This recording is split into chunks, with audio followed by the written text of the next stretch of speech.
welcome to our webinar series on imagining innovation. As you all are aware that COVID pandemic is a great challenge in the world at the moment. And today we are privileged to have two prominent speakers working in the area of artificial intelligence and technology, presenting on the COVID dashboard, artificial intelligence and information in pandemic times. So I will briefly introduce the two speakers, but then before I do that, I just want to provide some guidance on some of housekeeping things. One, if you have a comment or suggestion, please write it in the chat box. But then if you have a question, please drop it in the Q&A boxes. So welcome all in the session. So today we are blessed to have Dr. Vukosi Marivate, who is the University of Pretoria Chair of Data Science. He's a co-founder of Deep Learning in Daba, and the principal investigator of Masakane NLP, a data science and natural language processing researcher.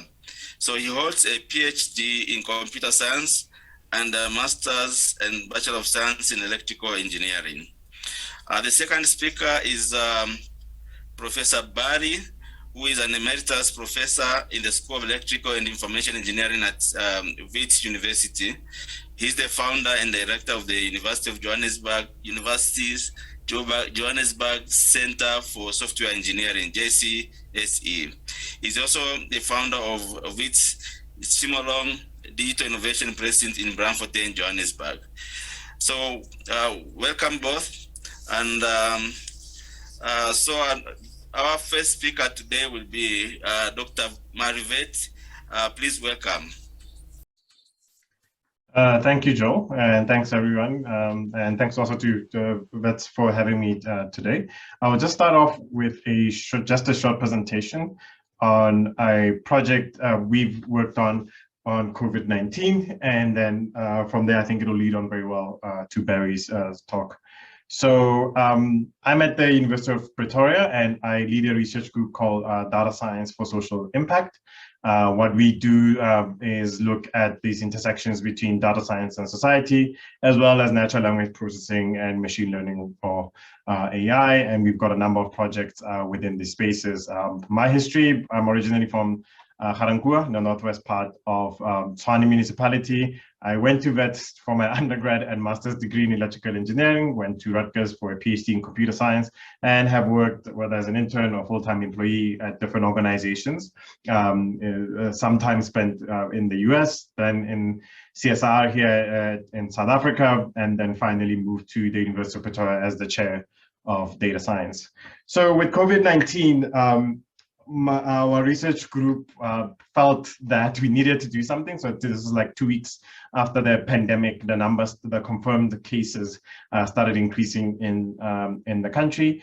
And in talking about this project, I also want to look at it from the perspective of what happens as a data scientist or like, a data professional when you're being asked to respond to something. So one is that it's very important for us to identify what's a technical versus adaptive challenge.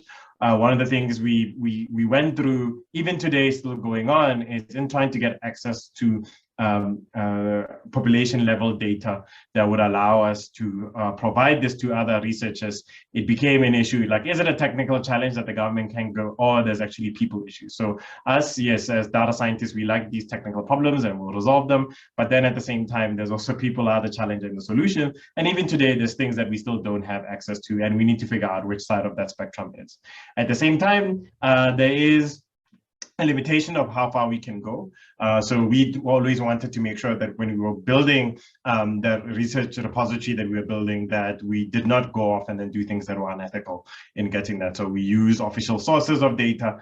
We vet as much of the data as possible so that other researchers can build on top of what we actually have. And in a lot of this, what we saw, especially in building kind of dashboards or being asked to say, hey, AI can resolve a lot of issues that we have, within COVID, it was like, yeah, but do we really need AI? Like that was a big question that I had at this time. And we always ask for these things because there's many incentives out there. And through that, sometimes it leads people into the wrong spaces. For us, what we did was, how do we make sure that we get data into one place, verify it, and then make sure that people can kind of use it.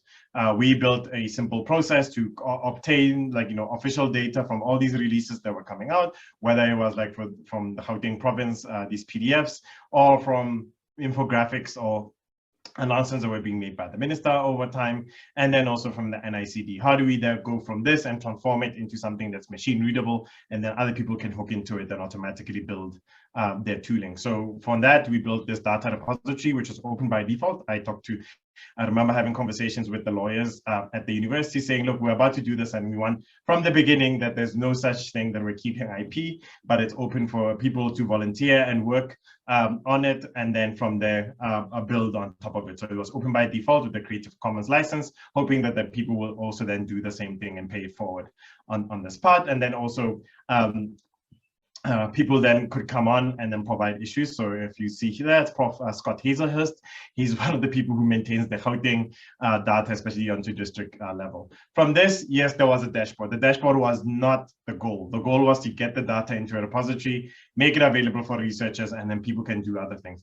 The dashboard was there as a proof of concept of now what can you do with the data that we have. And we went through different iterations, also providing different information given what the time it was going on. Showcase from volunteers and other organizations. One, you could see dashboards that were built actually in different languages. There was one in Xitsonga, there's another one in Chivenda. And this was exactly what we wanted, that innovation, because we now have the data being open, innovation will come along. Another one is that some of the volunteers then figured out that one of the things we don't have in an open manner was a data set that actually could give you all the health facilities in public and private health in the whole country, plus an estimate of what was actually available there. So in this map, you can go to it, you can actually click, and it will tell you the estimate of how many beds are there, the types of specialists that are at that hospital, whether in the private and public sector. And this was building on somebody else's PhD, and they just had this data, and then it was just sitting there, and we figured out a way to convert it and make it easier for people to use. We've been working on social media analysis. This goes on even now with the elections, especially on this part, and then also looking at misinformation. And this was a collaboration with the Mail and Guardian. For me, what to take from this, one is that we can't do modeling without good data. So AI can come in if we don't have good data. Public data should be public, and people should actually work to share their work, share their data, share their models. And we needed to get ahead of this very early. The other thing is that data is political in many different ways. There's a lot of control of this data. South Africa still does not have an open data repository that is run by the government, right? And that is damning to be in now almost 2 years, and we are still the same only people who do this. It's nice that we can do it. At the same time, I do not appreciate the hate mail. I get lots of these weird emails every once in a while because people see something and there's an error somewhere where we go in and say, well, we took it from a province. That's what the province said. But then, you get a nice little, hey, yeah, you shouldn't be doing this. You're not professional. Why, don't you follow all these great other people who are doing all these things? And for us, it's a process, and we keep to that process until then there's a fix to something. We don't just do it willy-nilly. At the same time, the crisis highlighted the need for this open data. Public institutions should also have policies and procedures to work with those outside. At the beginning, I did this thing of trying to call in HODs, different district officials to say, hey, can we get your data from you and all those things. And one of the things you identified with either lack of political of will to actually do something, or second, their policies, they didn't understand them of how they could share outside. I myself work with the Gauteng Premier's office now, I'm seconded there. And then my PhD student is actually seconded in the Department of Health. And even then you find other things that are within there that are really blocking a lot of this work from actually going on. And at the end of the day, in personally, what you measure becomes what will be gained. And in this way, we need to understand whether it's the health systems in terms of the national government or the provincial governments, or the government themselves, what actually are their incentives, because that's what they're trying to go for. If for them they didn't feel that providing data to researchers was the main thing, then it doesn't. It is very, as I said, it's very odd because even now some of the modeling consortiums actually end up using our data to show their algorithms in the public. They do have access to the data that DOH gives them, but then obviously you want to show how well actually your models are doing. And many people want to do good, but at the same time, should they? And maybe this is also a question. Many people want AI to be used, but really should it on this part? And we also need to identify these emperors who try to work to actually block some of these things for their own reasons. Unfortunately, we've in South Africa figured out also what some of the reasons were, especially connected with corruption, with people trying to really protect their areas of work, because then if you provide the other solution being, oh, it's free and it's open, then obviously why pay people on the other side? So yeah, I think that'll be it from me, just so that we can have time on there. But if you in general want to have conversations later on, I'll be happy to. Thank you so much, Vukosi, for a wonderful presentation. So I would like to remind the attendees that today we are discussing about the COVID dashboard, artificial intelligence and information in pandemic times. So please allow me to welcome the second speaker, Professor Barry. Welcome, Professor Barry. Hi, hello everyone. So, in fact, my take will try to follow on from the presentation from Vukosi.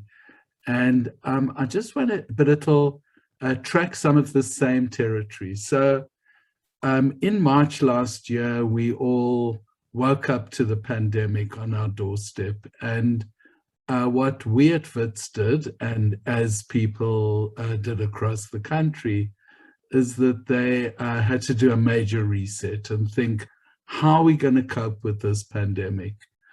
And what we tried to do at WITS was to say, well, it's really all hands on deck. Anyone who can do anything to help. So some of my colleagues started working on using 3D printers and laser cutters to make PPE.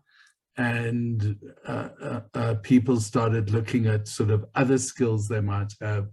And a team at WITS under my colleague, Professor Bruce Malado, also looked at the question of data and a dashboard and modeling. And he comes from a physics background, and he pulled in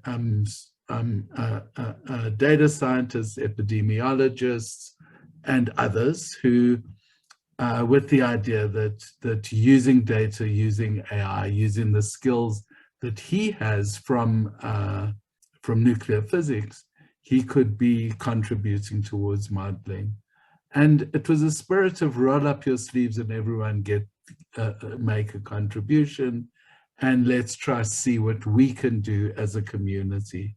The key word there was sharing. It was not going to be possible for one team in one university to cover all the grounds, and the crisis obviously covered the whole country. So everyone had to participate and had to kind of throw in their lot.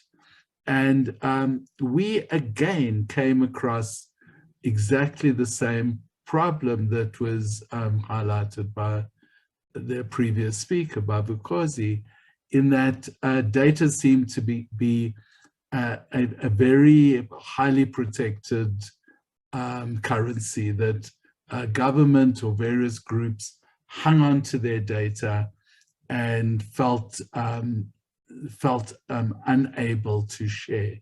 Now, my current work at WITS is helping to develop a WITS innovation strategy in the Deputy Vice Chancellor's office. And I keep thinking of a quote from Winston Churchill, who in the Second World War or sometime around that, as he said, never let a good crisis go to waste. And I think that's such a good thought, because obviously this pandemic has been a disaster in many people's lives, but it also opens up opportunities, and the kind of things that Vukosi touched on in the work that he's done, the work that my colleagues at WITS have done, was trying to not let this good crisis go to waste, to try and push the boundaries of knowledge of how we deal with this pandemic, which I can promise you this isn't the last pandemic the world will see. And the lessons we learn and the tools we develop and the things we do now are going to stand us in good stead in the future. But we have to be innovative. I just want to touch on a second example of where the difficulty lies in kind of sharing information. And the WITS Chancellor is Dr. Judy Dlamini, who is the head of a presidential group, a presidential fund looking at gender-based violence and femicide. And Judy came to us and said that it would be very powerful to have a dashboard or to use data in the fight against the second pandemic we're faced with at the moment, which is gender-based violence and femicide. And a team of people were pulled together to start looking at that particular data. And it became clear quite quickly that firstly, there's questions around access to data, accuracy to data. And it's not that the data doesn't exist, it's just hard to get hold of. But secondly, data isn't neutral. And it's become very clear that you can't just throw people who've got a sort of a scientific knowledge at the data and look at plotting graphs about gender-based violence. You need to also deeply understand the problem you're dealing with and have people within the group who carry the sensitivity and the understanding around the particular problem that they are dealing with. So it kind of showed us the importance of multidisciplinary work. It's not just the scientists, it's not just the kind of data experts, but you need to really bring everyone together that understands the problem, and they have to work together to try to come up with some answers. And I think that was the big lesson that we've learned, and a team has now been put together that are working on this, on the GBV dashboard or the use of data. But it is fraught with a lot of need to be very sensitive about how you deal with it and what you do with the data. So just that was one important lesson. And finally, I think that, you know, we need to move out of this, the world of empire building around science. I think that the world has shown that if scientists work together and if you break down barriers and you share things between different scientists, you can drive innovation. I think if people try corner the market, corner the data, be in control of one little bit of the science, then you won't get very far. And there's a great example of this at WITS, and Professor Lee Berger, this is not about the pandemic, but Professor Lee Berger, who's done a lot of work on in paleontology and sort of mankind's origins, has been has kind of shared a lot of the data they've been collecting with teams of people internationally. So they haven't found a fossil and kept it top secret for years as they've done all the science themselves, but they've thrown out the science they have to pull in as many scientists as possible. And the progress they've made and the kind of discoveries that they make are a testament to how, if you get scientists working together and working collaboratively, science can move faster and we can make progress. And I think the final thing I want to say is that the discovery or the creation of the COVID vaccines also represents a lot of collaboration and a lot of great scientists working together and sharing knowledge, although it's become cornered around intellectual property. But I think at the core of the science was a huge amount of sharing. And I think that's another great lesson to be learned. So I think that's all from me, Chair, and I would love to hear people's comments. So can I end there? Thank you, Joel. Thank you so much, Prof. Barry, for those highlights.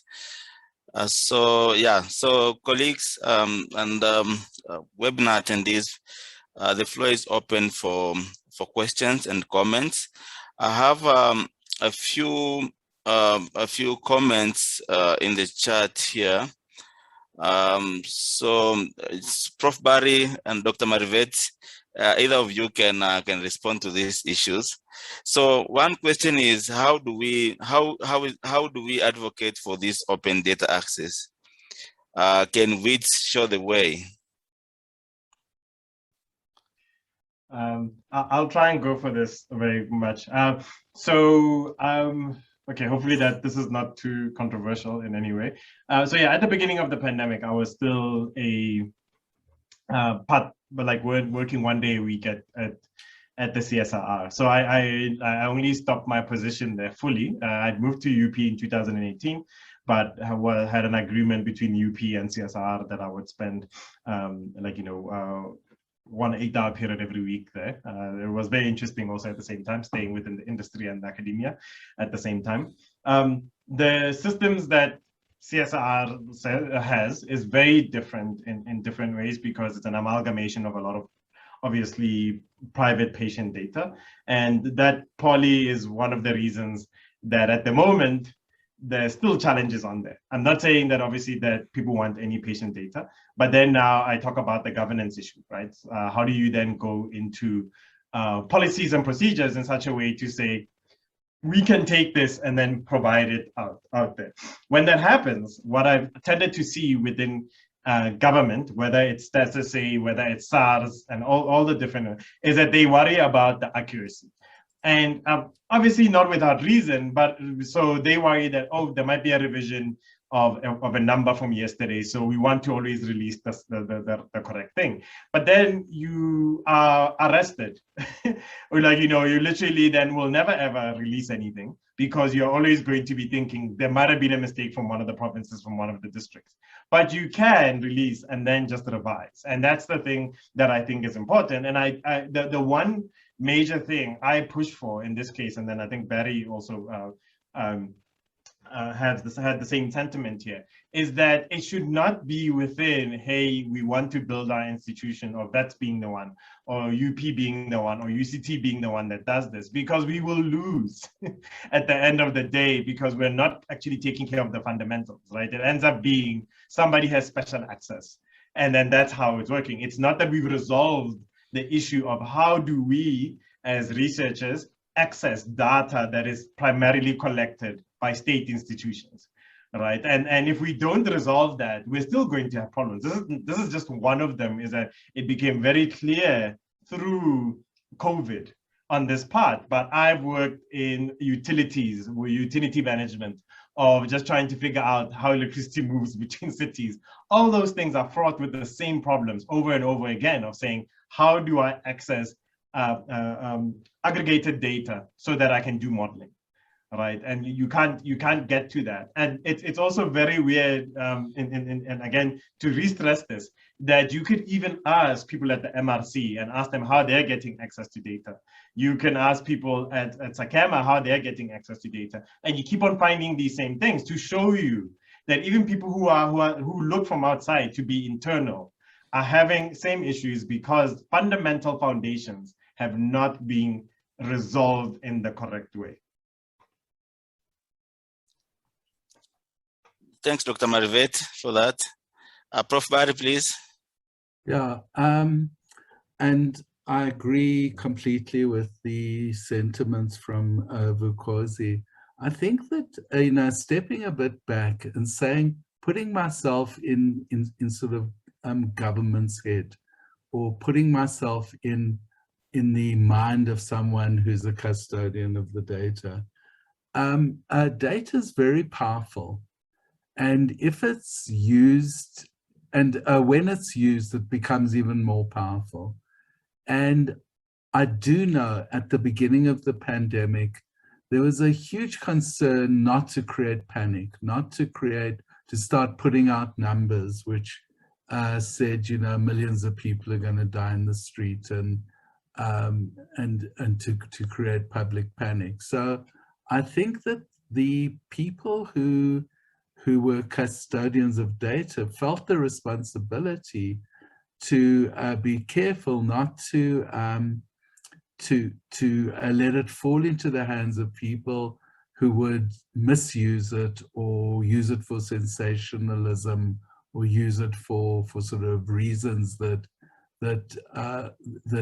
we might all have regretted. But there's a clear balance between working with credible institutions and credible scientists who you can get to sign sort of ethics approvals, and you can create a trusted network of scientists who can deal with the data appropriately, rather than just sticking it up on a website and saying use it anyone that wants to use it. So I think that that I do understand where some of the reluctance came from, and why the custodians of that data were maybe reluctant. But I think that they did err on the side of being too conservative and too cautious. And I think we lost many opportunities to create sort of innovative use of that data. So I do try to see things from both sides, and I do understand that the people, the custodians of such data, meant well, and they didn't mean bad. But I think that the way it turned out, I think we lost opportunities. I don't know if Vukosi wants to comment on that. Thanks, Prof. Barry. I could continue through answering those a couple of questions about privacy and ethics, and I think it comes into this of this delay on providing the information. So the nice thing that we were all internationally going through this pandemic is that many countries were debating the same things, right? So you could then look at, let's say, South Korea, who were early in building up their kind of data repositories and making things available. I think they were one of the early countries to make a complete line list, right? So you are in health, I had to learn about that, of identifying every patient in terms of not without any personal information outside, I think it was their age and gender, but then everything else about that, if they had traveled, where they might have gotten the disease, the virus or things like that. And with South Korea, they made the decision that that line list was going to be public. And one of the things that came out of that very quickly was this analysis of identifying a super spreader event. There was an individual who had gone to a church. and then ended up being a super spreader event through that line list, right? Because people were actually looking in and they could actually identify those things. And there's other countries that have also gone through that. But then obviously that balances between the public good and the individual's privacy. And also what was the agreement in terms of when date, like, if you have a more nationalized health system, you can likely then say, hey, this data, when it's collected, it's under this, and then it could be used for public good spaces without your individual information being put out there. At the same time, all the things I've been talking about being on, on our data repository were not private information; they were all in aggregate, and you can't. I work within the advisory team for the Premier in Gauteng. Yes, there are things in there that I've signed agreements that I do not share in the public space that are within, hey, these are analysis with some of the medical experts that are then private information and on there, and they had to have, in that case, gone through the correct procedures to actually collect those. And I have to ask them for that and say, look, you've collected this information. You need to provide me with the proof that now that this was done under a specific agreement that allows this, right, in the same way. But then for the other side, even when I said, I was with the CSR, I was with UP, for me, stepping back and saying, let's actually create an aggregated database. It was very important for this. I'll use another example in this space of, I think, connected to what Barry had also had said. With SAPRA, and this is something that's ongoing, and this is not identifying, I'm not singling out individuals or anything like that. SAPRA has the adverse events reporting tool that they have on their website. And I made a request once we were interacting with them, saying it would actually be great if they just provided an Excel sheet of the graphs that they have on there. So nothing internal, just the things that they publish on their website that are in nice little pictures. Can those be provided in Excel sheet? Because we can then automatically consume them and then keep on appending them onto our data sets, just to say, if a researcher wants to come in and say, can we look at the temporal changes in the adverse events over a period, I can actually have one easy place to go get it. And the responses were why do you need really this data? And we've already put the pictures, right? And that was a lot of what, we have an infographic that's telling you about the districts in KwaZulu-Natal. Why do you need the sheet, right? And this is it became a question of, who wants to use this? Because it might be used for the wrong things.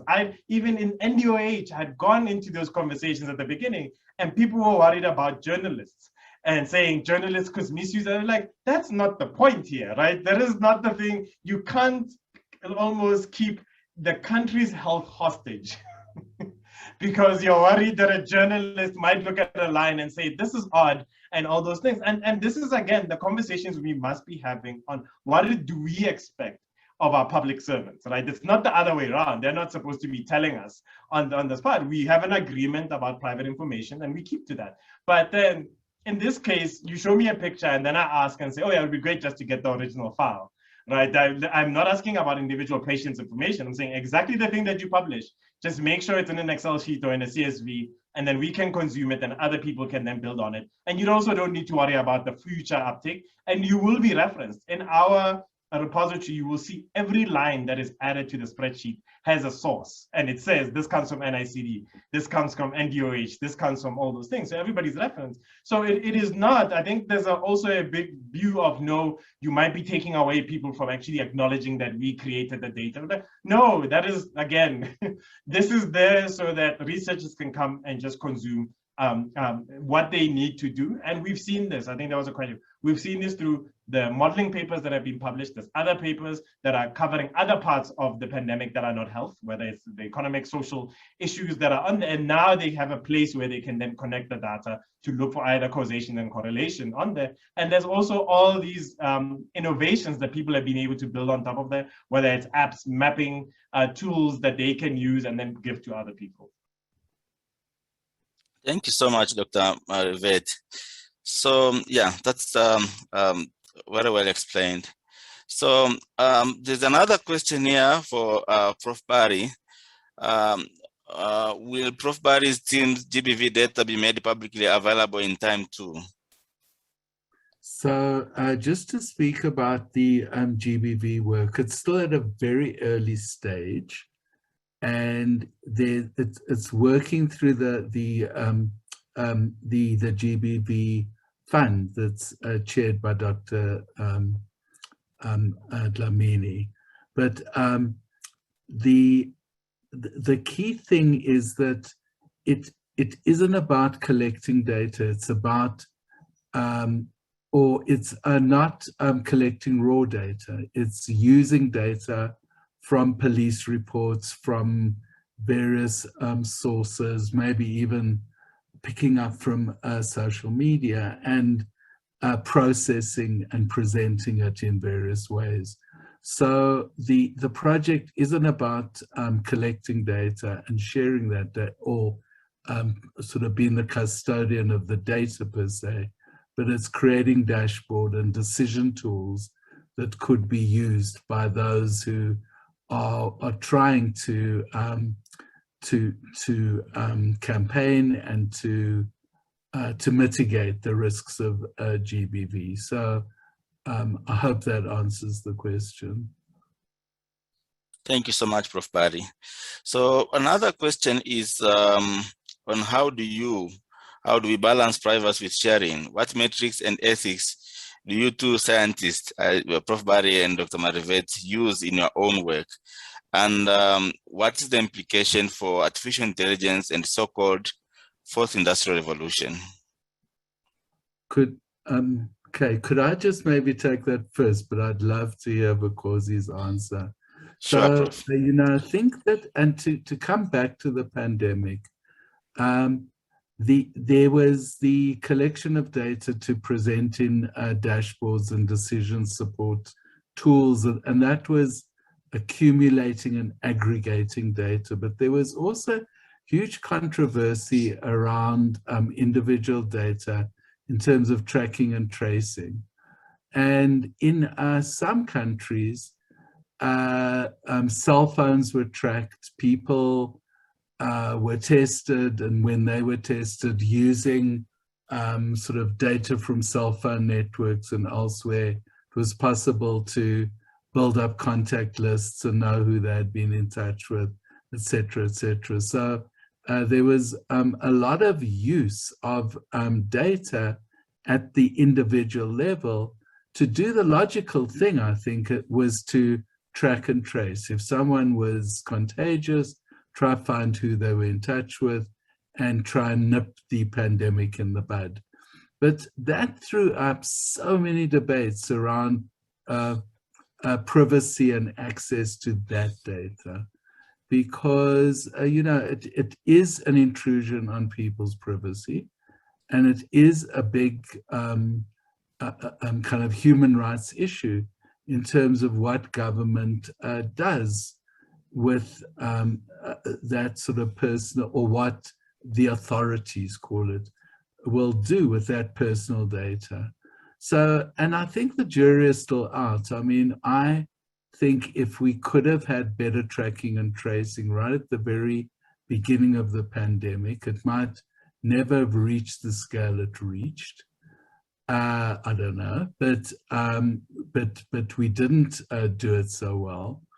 And I think that for technological reasons or for ethical reasons, we didn't pursue a track and trace strategy in South Africa. But I'm sure Vukosi has other insights into that, and I know he's got opinions about that as well. Yeah, thanks for that on that part. A quick one. I'll take that on. Again, having if I look back at May 2020, I'm wearing 3 hats. So I'm in the Premier's office, I'm at UP, and I'm at CSIR. You get access to different things on different people. And again, for us as researchers and academics first, is you look at obviously the ethical view of everything. For for example, I do a lot of work on social media research, and then within that, we've got kind of come through best practice on how to handle that data. And like, you know, we've also gone through ethical clearness for specific things that have to do with social media research, because you don't want to end up doing things that might harm people in the short or the long term. And in the same way, when you look at open data, you do tests, right? And then this is where the policies also get tested. If I go into a district in a municipality and then I ask for something, they also have a policy about what's shareable and what's not. Does every employee know this? My experience, it's no. And then what tends to be is that it ends up being kicked up to, okay, it has to go to management. And the management, again, as Barry said, can sometimes come back and say, we are going to be risk averse and just say, no, it doesn't matter that the data itself actually might not be, like, you know, in contravention of anything. It's just that we're just worried if we miss something. I'll give you an example of how things like this could happen. A long time ago, which I think now has probably been removed from the internet, so that's okay, I can talk about. There was a push in Ekurhuleni to say, hey, let's actually do open data. And they had a, like, you know, hey, we're going to have a day where people do a hackathon, and what can they do with the data that we open up? And one of the things I found is I just joined the hackathon being at home. It was, I think, a Friday evening. I had nothing to do. I was like, let me see virtually this hackathon, what's on there. I went onto the Ekurhuleni open data portal at the time. And one of the things that was very interesting was, hey, they have public safety information. They then had one of the things in the API that I found that you could ping was you could ping the location of every firearm of Ekurhuleni Metro Police officers. Right. That was a glaring problem. So you knew you could actually identify very quickly, hey, this is where all the firearms, they literally had an office, which building that firearm was actually registered on. And on that part, and then you have to do the whole ethical disclosure of, I had to contact somebody at like the middle of the night on a Friday to say, hey, I found this in your API. I don't think you expected this to be here. And there could have been a rush to release this API because now you're wanting people to get access. And most likely this data set was not supposed to be part of your API. And then that was closed, I think, within a couple of hours on that part. But then this, yes, it highlights that sometimes there are kind of blind spots, but they require, in that case, I don't think there'd been a process to go through the policy, evaluate the data that was being actually asked for, and then move it into production. And these are the things we want. We, like, you know, your POPIAs, the data acts that are coming along from government, all of these are there so that they enforce that people go through these policies and procedures. And that's the thing that we need. And we cannot build, I'm working right now on a paper that we cannot build anything in 4IR if we do not resolve this. Right, if we don't resolve this, because it is, you will find very quickly that it's not even about the data anymore. It's even about the systems that we build. We know from an AI perspective that the systems themselves can actually be built in such a way that they're trying to maximize some metric that at the end might be actually a net negative for society. And we need to look at that from an ethic point of view. And it cannot also be said that, oh, it's because, like, you know, it's on the internet, it's okay, and all that part. But it's very important that we understand that. And with the track and trace, this was also a lightning rod for these weird things, because I was in, like, you know, people having conversations of, hey, what about, what is this thing? What was it again? Why don't we use facial recognition to do track and trace? Right, so now we've got all these CCTV cameras that are sitting in all these population centers. If we just now are required, like, you know, really just switched on the switch that now we're tracking faces. And I was like, why? Like, look at the risk that we have on there. One, we know for a person like myself with dark skin, these systems have been shown multiple times to fail. Right, why would we switch this on for this instead of getting the basics right, that we get the government to just have basic ICT infrastructure to just be able to say, we know kind of where people might have been and where they could be going in a way that we can prove is closed off, it's encrypted, and it's only openable by specific people in a specific way. Not now, it's going to be going through multiple systems that are trying to trace these things, and we don't know.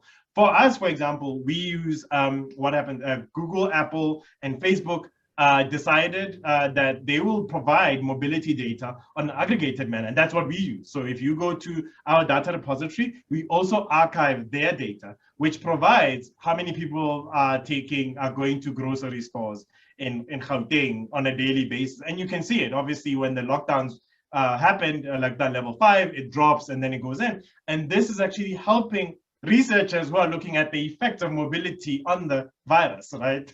And saying on that part, but we can get the aggregated data. There's white papers on how that data was aggregated and how you protect the personal information. It doesn't have any personal information in there. But these decisions had to be made, as Barry said, for the greater good of how we do that. But what would have been possible in South Africa? How could the cell phone companies have worked to do this?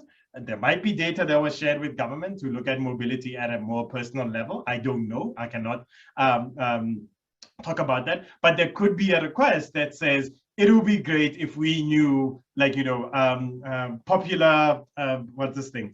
Popular entertainment venues, because this has been a big challenge for us in Gauteng over the last year with flare-ups of what is the typical mobility patterns that are there, and then how do we then go in and come up with interventions that, like, through environmental health, so that we can actually deal with these things going into the future. But those things are almost like, really blocked at the basics, that we can't even have the conversations about, I just want to know how many people died today, and can you just make that available? Like, we're not even getting into the other things on that part. And it is a conversation worth having. It's sometimes I get dismissed, and that I've been saying this for the last 6 years since I came back to South Africa. I've worked with government, and I've said, if the basics aren't there, when something goes wrong, forget about trying to do anything, because that's where we'll be lacking. It has been interesting because now, yes, some people are listening because now we're going through a pandemic, but we need to keep at it until we get it to be part of the blood, like the bloodstream. It has to be a normal thing that these things are discussed. Thank you so much, Dr. Marivate. That's very helpful. So you touched on POPIA. There's also another question on POPIA. How was it taken into account? And how is accessibility for persons with disability considered in accessing this data? Yeah, that'll be a quick one so that we can move on. As I said, with the POPIA, didn't really apply in here, in that it was aggregated data. That was one. It was collected for reasons when it was collected by DOH. And then what we did, it was just mirror it, or NDOH or the provinces kind of on there. We haven't done good work in thinking about people with disabilities, and that's a good question on there. And we had hoped in this case, when we were looking at multiple things, to look at more shared innovation of people coming in there, where a couple of times where people came in and said, oh, we don't have this. And then we would come back and say, oh yeah, in this case, really just mostly volunteers who are working on this. Could you then go and actually build this, and then we'll add it on, or we will actually reference your work in the same way the vendor translation dashboard, the Xitsonga translation dashboard. We did not take credit for, it's not our thing. We just said, here's where you can get the dashboard that's in vendor and in Xitsonga. Great, thanks. So there's a comment, and I would like to hear your reaction, both Prof. Barry and Dr. Marivate. In the multidisciplinary team, one needs communicators to ensure that the communication is handled appropriately. Could this be the challenge in terms of issues of data sharing? Do you want to take that first, Vukosi, and then you can go ahead. let me get my breath.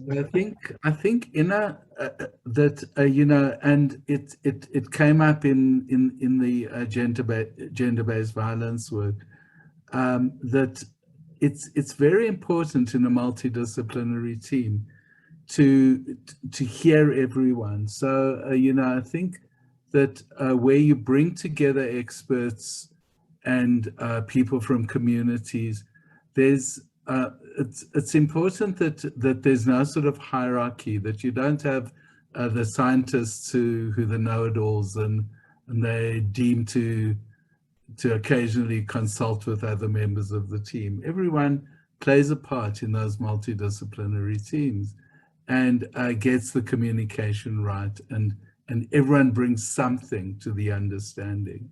So I think that the big thing, if you're working in multidisciplinary teams, to have to create diverse teams, but to give everyone a voice and everyone an opportunity to be part of the solution and part of the work that's being done. And I think that's true in kind of any multidisciplinary team, but especially in these very sensitive, fast-moving, data-driven activities. That is a very great question, and communications is very important. And I think maybe an example has been through the Premier's Advisory Committee for Gauteng. We do have communication specialists. So the advisory committee is multidisciplinary. It's not just the number crunchers, it's not just the health, the health and medical specialists, but then we also have communicators and social scientists who think about how things and get to the public. And this was very important. And in most of my interactions, for example, I work mostly with the number crunchers across the country as much as possible. So those were handled differently, but at the same time, for me, I know communicating as a scientist is I need to make sure I cover the basis of my science to people. In the same way as a data scientist, the thing I enjoy the most is that on a daily basis, I literally am talking to many different people in terms of disciplines. And I've learned to first ask the basic questions, to just say, oh, when you say, AI, what does AI mean to you?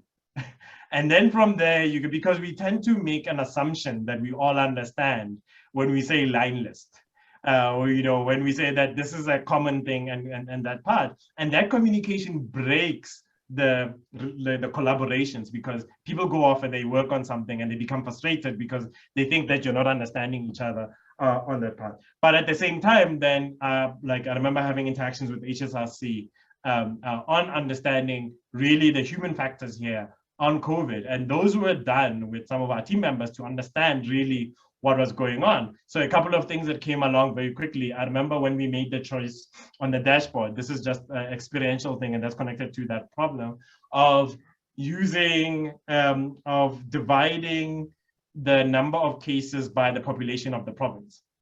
So two things happened within a week after we did that. So one was getting a nice little message from the Statistician General. I did not even know that they were looking at this and saying, hey, please use this new estimate of provincial populations. Don't use the one that you were using in there. So we adjusted that. And then second was people not being happy because different provinces obviously switched in terms of who looked worse, right? And people take it very personally on that part. So what do? Do we then end up on social media wars and going through that? One was to start providing a lot of context. So on our dashboard, which is sometimes very different to some other people, there's a lot of little hints about how do you read numbers in this space and why you're not going to have a perfect number, right? That was one of the things. Vox did a very nice little short on YouTube that explains why any number that you're going to measure is going to fall short in some way. And we provided links to that. And also, what is it that we can't see, right? So you might want to go to MRC and get access to the excess death data instead, because it gives you a view that is more than just the people who were able to test for COVID, or people who were able, who passed away and had been tested, those type of things. And that was part of it, having interacted with either medical specialists who had worked with public communication. I still now get little messages every few weeks from some of our collaborators in the space who go like, oh, here's a new guideline that's coming from the from the CDC or from the World Health Organization. You read it and then you make a change, right? You say, okay, yeah, this is something we'll highlight as well.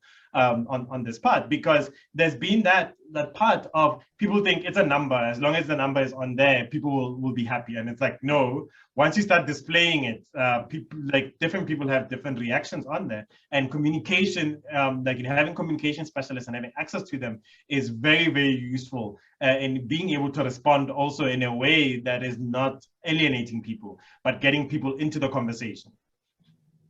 Could I just come in here briefly, Joe, because I just want to say something that's very important to me, and that is, we've been appealing to people to listen to the science and follow the science.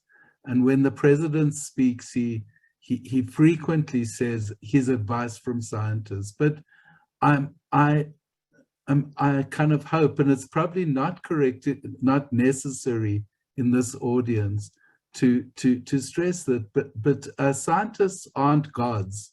They try their best, and there are contradictory views, and science is a very contested field where people have ideas, have theories, use data in various ways, and it's kind of messy. It's not clean.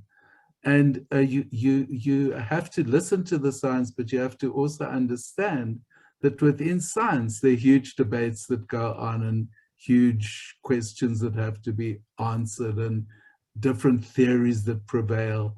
So I think that, people want a simplistic answer and look to science. And I kind of hope scientists aren't playing God and sort of saying, well, this is the answer and don't dispute us, because scientists themselves are always arguing and disputing and coming up with different theories. Just felt I wanted to say that. Maybe, Joel, before you come in, because this is a very interesting set of tennis. To actually build on that, this is a very nice paper. It seems I put in the thing. There's a paper called The Danger of Scientism, or Performative Scientism, instead of actually real scientific policy making. So again, it's not, this is more a general view that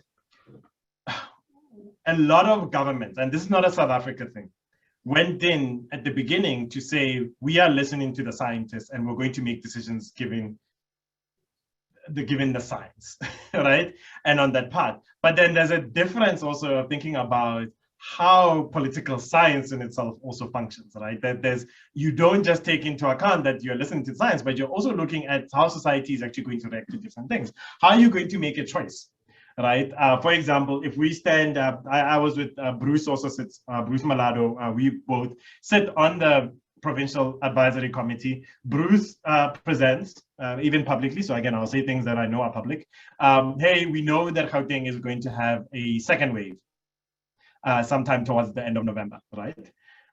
So there's a question that comes up on there. Do you think the mayor of Johannesburg, the mayor of Tshwane, the mayor of Ekurhuleni is going to say, you know what, we are going to make a choice individually, and we're going to close down all the entertainment venues on the 1st of December, right? And you're sitting there going like, but we have an election in a year. This is likely going to be a very negative, taken very negatively on that part. And then I'm saying this because then there becomes the question, is a premier of a province going to do that now? Right? And then everybody turns around and says, no, we'll wait for the president to make a decision. Because I think for all intents and purposes, there's a lot more power that the district and the municipalities had that they could have used, but they didn't. Right? Even with the information from the scientists, even when there's consensus, not even when there's a fight between, when there's a consensus, that now have to take into account what is our situation with the money that we're burning. There's a lot of money that was burned during this time. The issues that we're having in terms of hunger, all these other things in our spaces, that are we going to then come out on a limb and then say, this is the thing we're going to do because it's the right thing? You say that in public, but you don't do that in reality. And that is the thing that we should, and it has happened everywhere, right? Sure, you can have countries like Tanzania that said, look, COVID doesn't exist, so we're not going to collect any numbers. And that was a decision that was made, and that was it, right? And then that's very glaring. But then there's very subtle things that have happened in South Africa and other countries where people performed science. They didn't do science, they performed it in a way as a, like, to say we're being scientific in the things that we do. But then the things we are highlighting today here and the conversations and the questions that are coming along are, if you're doing real science, a lot of these questions would have already been answered and they would be clear. Thank you so much, Dr. Marivate and Prof. Barry. So we are running out of time. So clearly, it's very stimulating discussions, and all is both of you have done wonderful work, and it's a benchmark for the current pandemic and the future pandemics. I'm not sure if both of you have one last comment on the way forward before we close the webinar. Maybe starting with Prof. Barry and then Dr. Marivate. Thank you. So, could I say that my current role is looking at translating research into innovation, looking at the step that comes after research. And what's happened through COVID is the need to do that has been obvious. There was a huge societal, medical, economic problem that the world sat with, and we couldn't just publish things and let them kind of rot in journals and nobody paid attention. Any work, any science, any publication that had any impact was immediately picked up and applied. And I think if we've learned something from this, from the experience of science in this pandemic, it's that we need to innovate, we need to translate, we need to take our science and find application for it and do science that has impact. So I think that we shouldn't waste that kind of knowledge that we picked up during the pandemic and go back to scientists sitting in an ivory tower doing work just for the sake of having a paper against their name. It is more important than that. Thank you. Thanks, Prof. Barry. Dr. Marivate, please. Before I close, I wanted to quickly say also, I didn't put up, I know I'd put up, so for me, it's thanks to all the volunteers. I think it's over 60 people who've worked all the way from high school learners who came onto the project, helping out in reading and then fixing little small errors that they saw, all the way to researchers from all over the country and the world, and people who had never been in this situation and learned as time went on. So for me, it takes a village to get to these things, and I can never say thank you enough to all of these people. I've most of them, 90% of them, I've never met physically, but there are people that even every day today, there's still some who go in and they make adjustments and they add new data, and we more people come along and say, oh, I've got the district file for all of KZN. I've looked over their website and I've made it easy for you to upload. Here's the file, can you please upload it onto the thing? That is for me very important, and then shows even within all these kind of challenges that at least we can come together at this times. The thing I want to end to, and this is more reflective of, sometimes I'll be in meetings or with different people, and my wife would hear me being very passionate and saying we have to do something in terms of some of these other things, and this mostly a lot of times with officials or with other scientists. Because this was a very stressful time. People think oh, we're just collecting numbers and all those things. That's very stressful because on my side, every number in terms of death was a family member, was a friend of someone. And maybe really adding to what Barry has said, if we don't learn from this pandemic, for me, this pandemic would have been for nothing. It literally would have been just destroying the country if we don't come out changed on the other side in terms of how we do a lot of the fundamentals. I think that is the thing. I don't I'm not going to say about my research. That is the thing that we have to take, that all those deaths would be for zero if we don't fundamentally change the way that we work. Because these things, we're looking at it because it's a pandemic, but it's actually connected to the basics of service delivery in this country. That people are not getting this, they are unseen, they're poor, like, you know, they're in places that we don't count. It's just that now, because this was something that was front and center, that we now all, like, you know, took notice. But this is actually saying a lot about like how our health systems actually work. Thank you so much, Dr. Marivate. That's very helpful. Thank you both for making time to attend to present in this webinar. Indeed, the discussion should continue. And yeah, thank everyone for attending the webinar. And this marks the end of this session. Until next time, bye-bye.